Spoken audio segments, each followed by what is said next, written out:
नहीं अब बर्दाश्त हो, गैलू दोसर के पास हो, हमारा संग कैलू खेलवा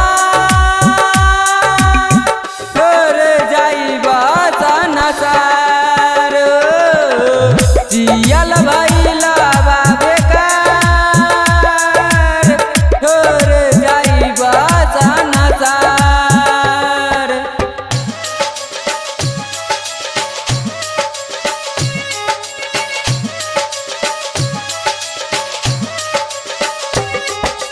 डीजे विकास बेतिया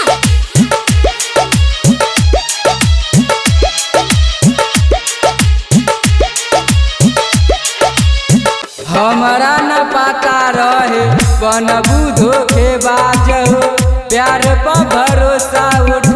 गई लयाज हो,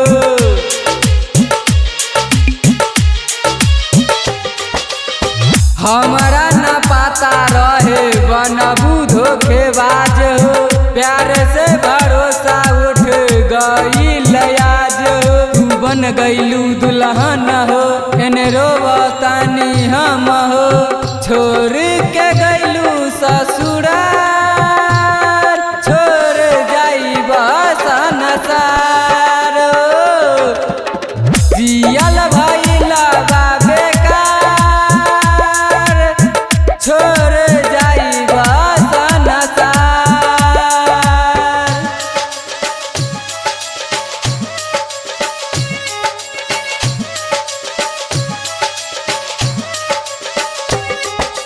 डीजे विकास बेतिया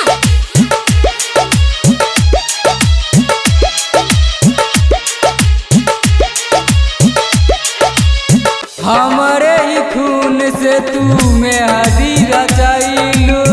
पियावा के पाके जान हमके भुलैलू,